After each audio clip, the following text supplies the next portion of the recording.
Let every go signal remind you that you do go farther with Signal gasoline. The Signal Oil Program, bringing you another strange tale by The Whistler.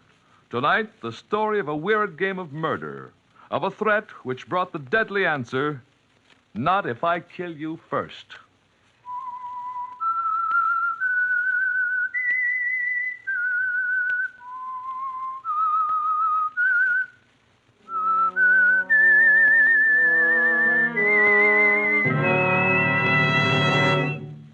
I am the Whistler.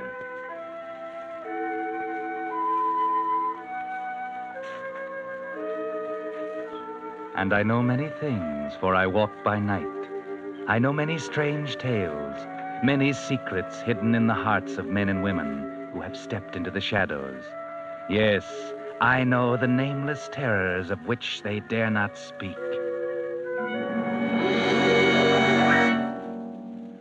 But first, I'd like to take a moment to tell you about Joe Jager's Signal gasoline station in Oakland, California. It's busy as a beehive, hours before most alarm clocks begin to jingle. Joe opens his signal station at the cold, gray hour of 4:45 to get ready for early morning defense workers because, as Joe puts it, their jobs are helping win the war, and I'm glad to serve them. During the day, Joe finds time for another unusual service. Many servicemen's families don't have cameras, so with his fine speed graphic, Joe takes pictures of them for mailing to their men overseas. Well, we can't expect all signal dealers to open at 4:45 and take pictures for servicemen, as Joe Jager does. But every signal dealer has his own way of delivering extra services, even these days.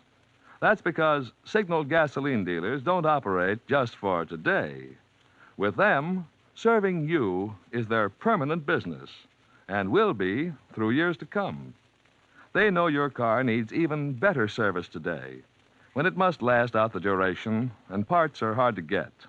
That's why friendly signal dealers give the thorough, conscientious kind of service you can depend on. And that's why more and more drivers are finding out that to make your present car go farther, a mighty good man to know is your neighborhood Signal gasoline dealer. And now, the Whistler.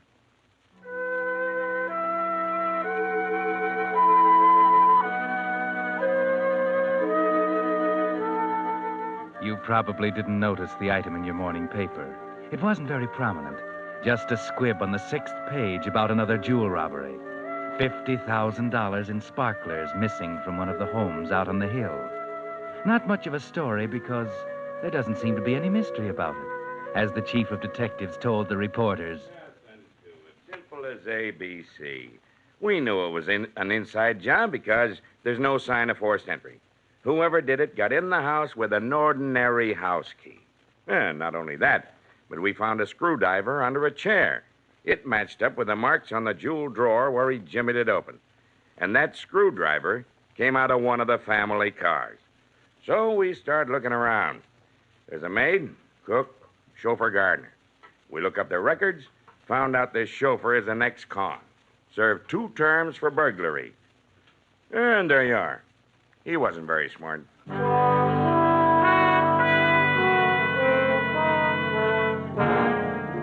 Yes, it was very simple, wasn't it, officer? It makes no difference that the ex-con turned chauffeur swore he had nothing to do with it. Swore to you he's been trying to go straight. No, you're convinced.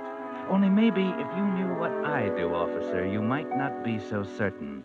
If you could see the little room over on First Avenue where young, tough Sammy Copeland is waiting for a business partner, pacing the floor, peeking out around a drawn blind, getting nervous. Maybe you'd be interested in the conversation when his business partner arrives. Albert Easley, cheap, dapper, and proud of it. Okay, Sammy, relax. It took you long enough. Where you been? I said relax. You're in the big time now. You can't just dump $50,000 in hot rocks like your porno watch. Takes a little time, some diplomacy. You have to sit down and chat with the fence a while. Be sociable. Here, pull up a chair. Nuts.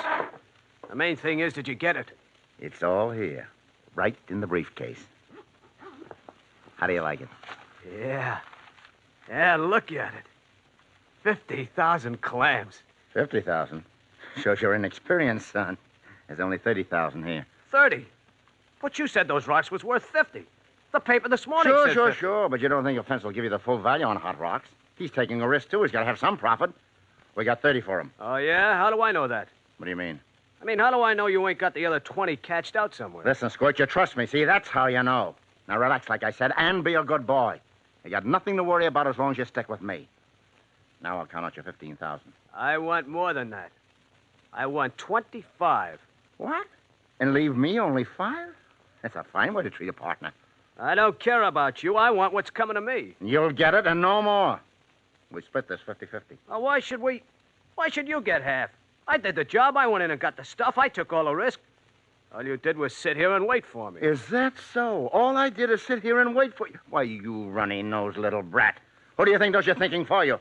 How far do you think you'd give that stupid brain of yours? I don't need you. No? How much of this 30,000 do you think you'd have now if it wasn't for me? I'll tell you, not 1 cent. Who found out about the jewels in the first place? Me.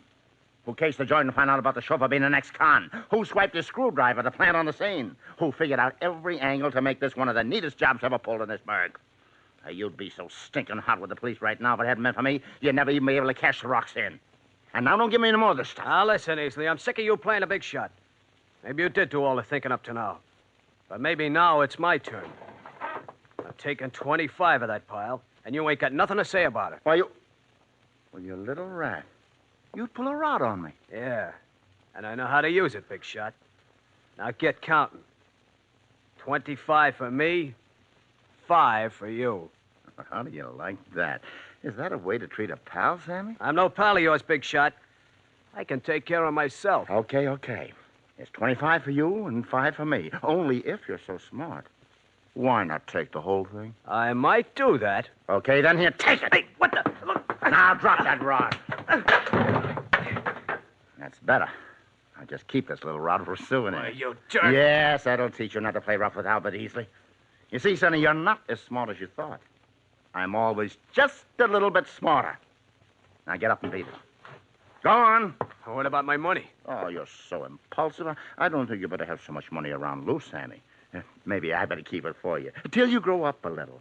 Come around sometime when you've learned not to be a double-crossing baby. I'll kill you, Weasley. So help me, I'll kill you. Sure. I'm scared to death. You will be before I'm through, I promise you. Okay, we get going before I take you over my knees. You better order your flowers now, big shot. Because I'll get you if it's the last thing I do. Okay, go ahead and try it, Sammy. But just remember, 2 can play that game. I could plug you now if I felt like it. But I'll outsmart you at that game, too. We'll see about that.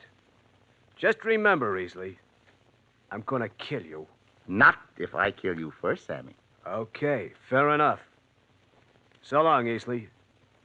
Pleasant dreams.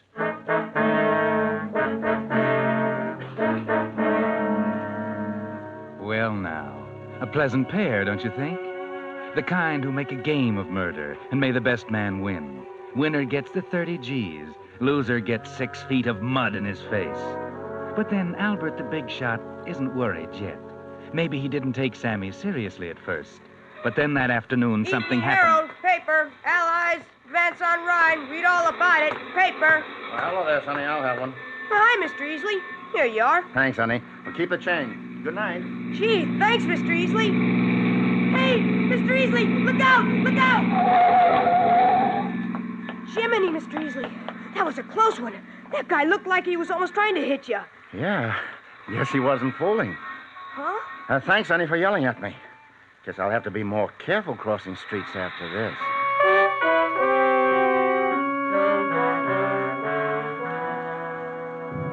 Yes. Now you realize this is a pretty deadly game you're playing, don't you, Albert? You know it's just possible this kid Sammy might outsmart you. He might get you. He may get sent up for it, but he'll stalk you through the streets like an animal until he gets his chance. Yes, maybe you better figure something out, Albert. Do a little thinking about it. Talk it over with somebody. Dolores, maybe. She can keep your secrets okay, as long as you're spending the heavy sugar on her. Sure. Talk it over. I'm not worried, you understand. Yeah, I can see that.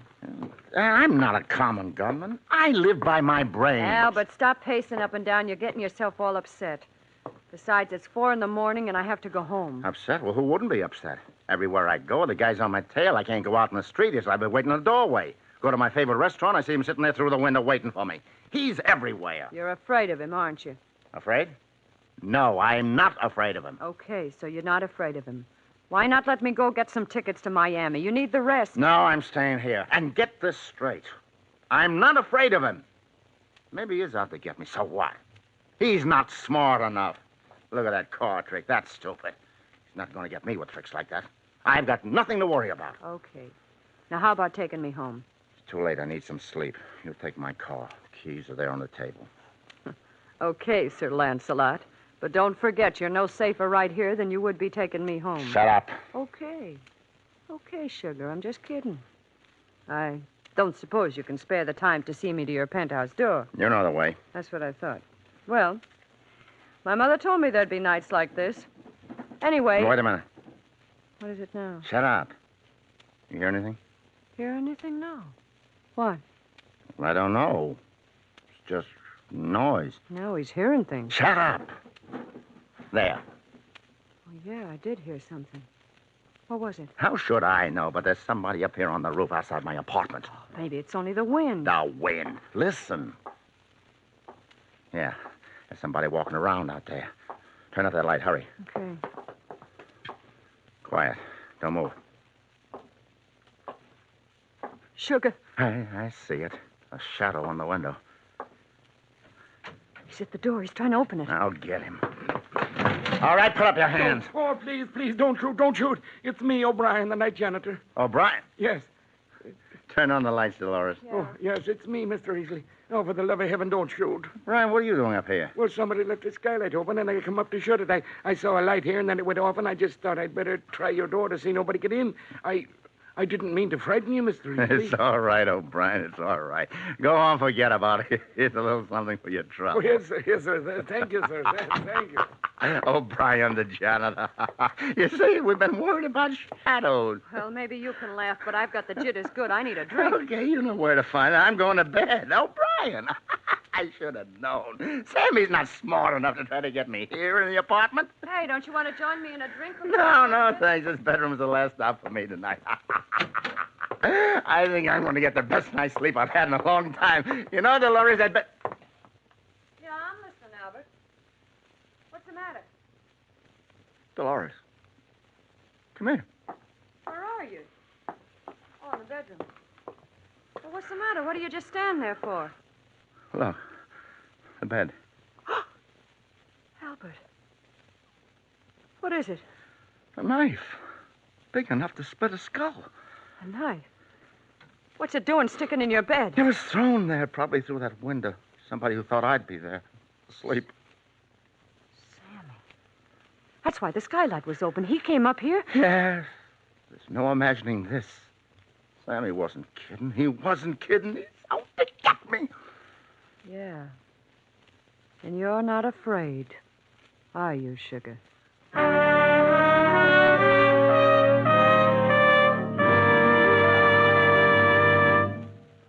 You are listening to the Signal Oil program. Let every go signal remind you that you do go farther with Signal gasoline.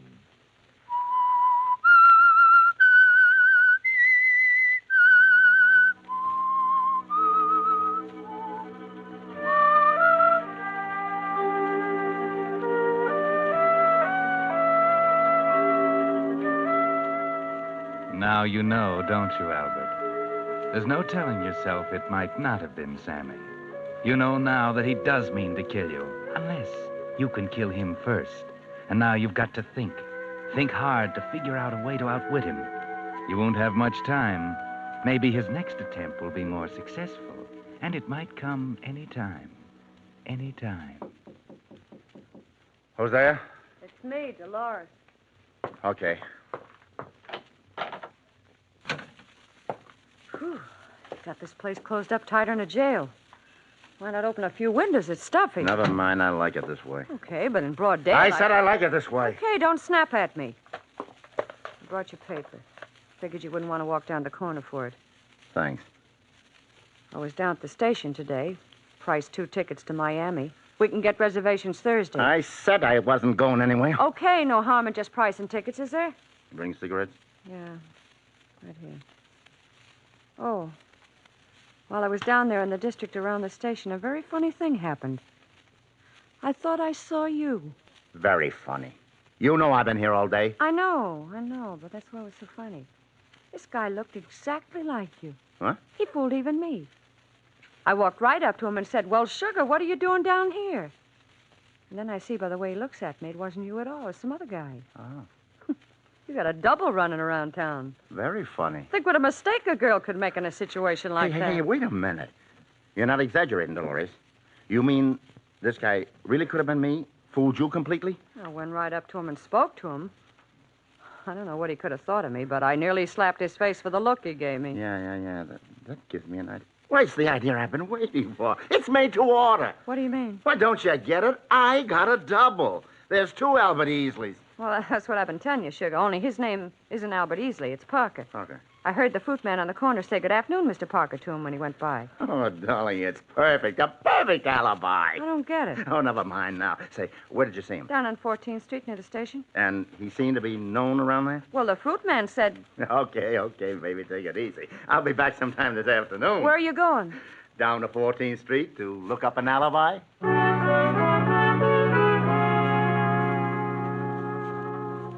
Now, this is more like it, Albert. Now you've got an idea. That brain of yours is going full tilt, and you've got a feeling you're just about to outsmart Sammy, but good.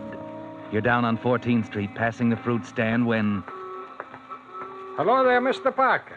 Can I sell you some nice fruit today? I beg your pardon? Oh, we got some nice apples. The kind that you like. I thought you called me Mr. Parker. Why, sure. What else should I call you? Well, my name's not Parker. Say, wait a minute. You are not the Mr. Parker, are you? No.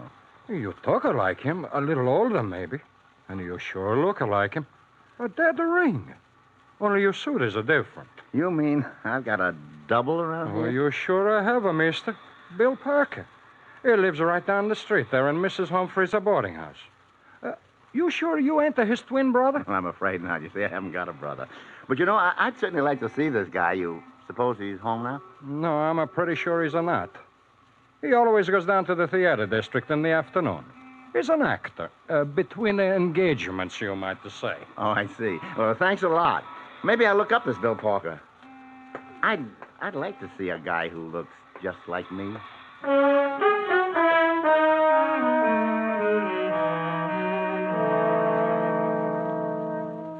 Yes, you'll look him up all right, Albert. You hang around his street all day watching for him. Finally, he comes home, and you get a good look at him from across the street. But it's not enough. You're there the next day when he goes out, and again when he comes back. And the next day, you notice everything about him. It's easy to find out how he talks. Just question some of the people along the street. People who are surprised that you're not Parker. Then, to make doubly sure, you take the final step. Try it once. Oh, Mr. Parker, you're back early. Oh, just for a minute, Mrs. Humphreys. I forgot something. Run up to my room for a second. Well, here you're forgetting your key. What? Oh, yes. I forgot I left it with you. Well, Mr. Parker, you always leave it with me. What? Oh, yes, so I do. Did you get to see Mr. Silver, the producer? No, not yet. Oh, dear, I do hope he'll see you. I know how much you're counting on that part, Mr. Parker, and we're all pulling for you. Sure, and I lit a candle for you this morning. Thank you, Mrs. Humphreys.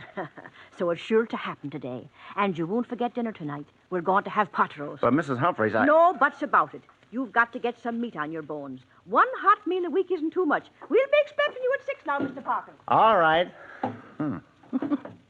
It's a cinch.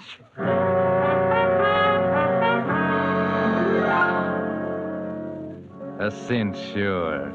Even his landlady, who sees him every day, didn't suspect you weren't Parker. A few minutes in his room, and now you're ready. You get Dolores and give her the setup. Bound to work. It's beautiful. A perfect alibi. Look, Sammy's going to be at Charlie's Club tonight. I plug him on the dot at 8, and at exactly the same time, Albert Easley walks into the Hotel Commodore 5 miles away. Only it isn't Albert Easley. That's right. It's Bill Parker. Well, nobody's going to know that. Hey, one thing. How do you get Parker to show up at the Hotel Commodore on the dot of 8? That's where you fit in, baby. Oh? See, this Parker's an actor. trying to get a part from him, Mr. Silver. It's his only chance. He's been starving to death. Okay, you get on the phone, call Mrs. Humphreys. Tell her to have Parker at the Hotel Commodore on the dot of 8 to see Mr. Silver in his room about the part in his new play. You're Silver's secretary. But don't worry about Parker. He'll show up okay. Been trying to see Silver for a week. Oh, I get it. But what happens when he shows up there and there's no Mr. Silver? Well, you just figure somebody made a mistake. Maybe try some other hotels. But the desk clerk will remember what he looks like and when he came in. He'll identify me when the cops ask him, and Parker will never think about it. Sounds pretty good. It's foolproof. I thought of every angle. I even went through his closet and bought suits that look just like his. I'll have them in my wardrobe so one of them will check with Parker's description at the hotel. Oh, baby, I figured everything out. Nothing can go wrong. Yeah. Maybe you're smarter than I thought. Smarter than Sammy thought. And all I got to do is call this guy on the phone, huh? That's all. Then tonight, a few minutes before 8, you take my car, park it in a red zone in front of the Commodore, and get out quick without anybody seeing you. In a red zone, but you'll get a ticket. Oh, dear, that's just the idea. At 8 o'clock, the cop on the corner makes his last checkup on parked cars. I checked up on that. After I plug Sammy, I race uptown in a cab, pick up the car, have a traffic ticket in my pocket, dated 8 o'clock in front of the Commodore. Just another piece of my alibi. That's pretty clever. Sure, that's what I've been telling you. Albert Easley's a smart guy, a very smart guy.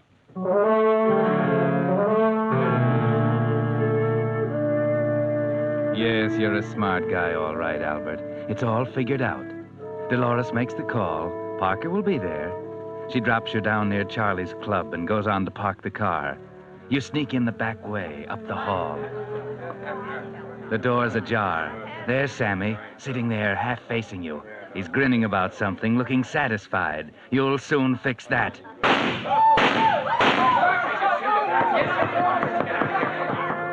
Yes, you wiped the grin off his face, and nobody saw you. You're out the back way before anybody has the sense to look for you. Into a cab, hurrying uptown, to the Commodore. Yes, there's your car, and even before you get to it, you can see the traffic ticket fluttering from the windshield. Everything's okay. It's perfect.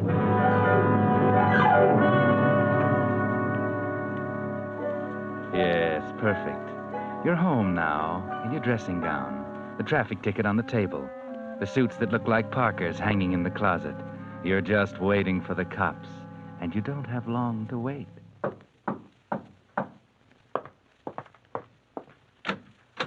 Yeah? You Albert Easley? Yeah?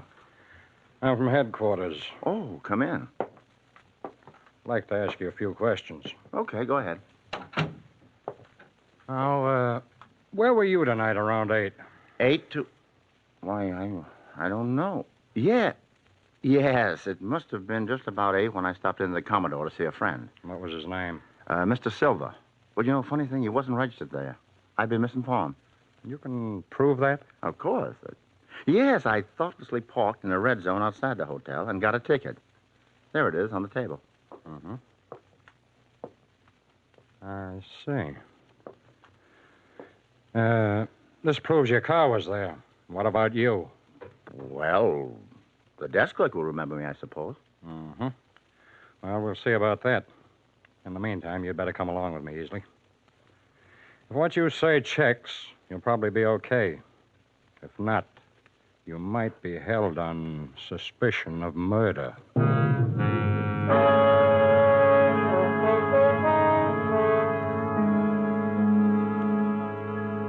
So far, so good. Just what you expected, wasn't it, Albert? The detective takes a look at your suits before you go, questions you as to what you had on. You can't remember one of those in there. So no matter what Parker was wearing, it'll check. Then down at headquarters, you parry all the questions and insist that the desk clerk be brought in to identify you. Finally, he is. Okay. Now, this is Mr. Arnold, the clerk who was on duty at the Hotel Commodore at 8 o'clock this evening. Now, do you recognize this man, Mr. Arnold? No, I never saw him before. What? Don't you remember? I came in and asked you for Mr. Silver tonight at 8. Nobody resembling you came in tonight and asked for Mr. Silver. Sure, I'd remember that, but no one did. Huh? Oh, you must be mistaken. No, I'm sure I'm not. I've never seen this man or anyone who looks like him.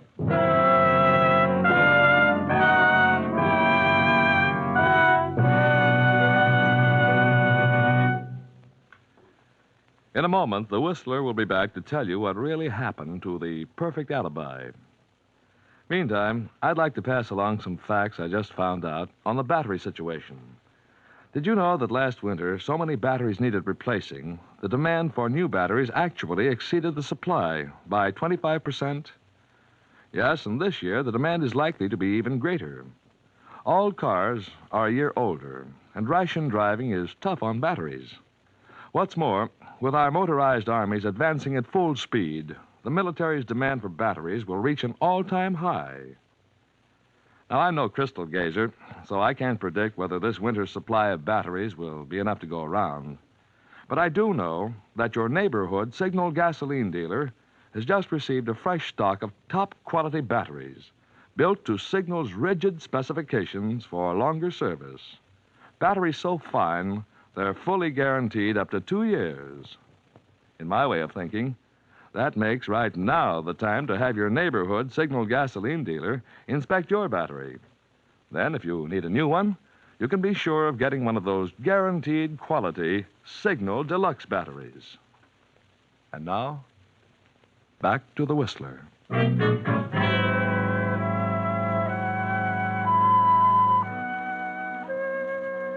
And so Albert Easley wasn't as smart as he thought he was. The perfect alibi blew up somehow, and now he's going to stand trial for the murder of Sammy Copeland. Sitting in his cell, going over every detail, he can't figure out what happened, what could have gone wrong. He has only one satisfaction now. At least he outsmarted Sammy. He got Sammy before the kid could get him. Or did he? You see, Albert, that's the part you don't know about. That's why your alibi failed you. Because Sammy did get you first. When you shot him at 8 o'clock, you interrupted his celebration of your death. Yours, Albert. Only it wasn't yours at all. The police might have told you that they found the body of a man that night. A man who looked enough like you to have been your twin brother. His name was Parker, Bill Parker. And your mistake was in not realizing that if you accidentally ran across him, Sammy might too. Only Sammy didn't look too closely. He simply unloaded that rod of his. And that's why your alibi didn't show up. Yes, you were pretty smart, Albert. But sometimes the smart ones have to pay off, too. And Sammy got you after all.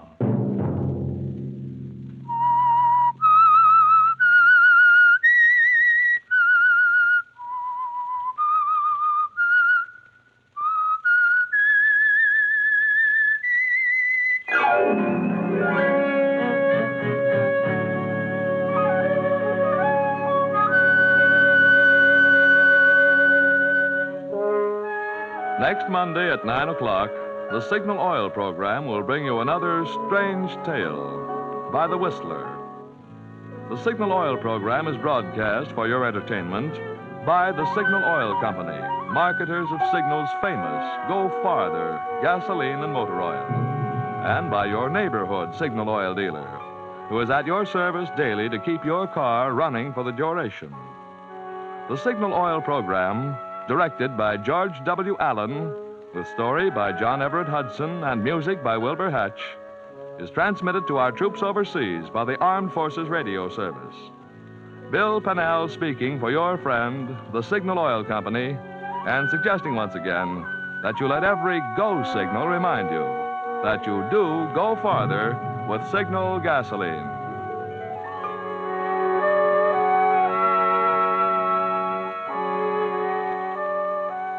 This is CBS, the Columbia Broadcasting System.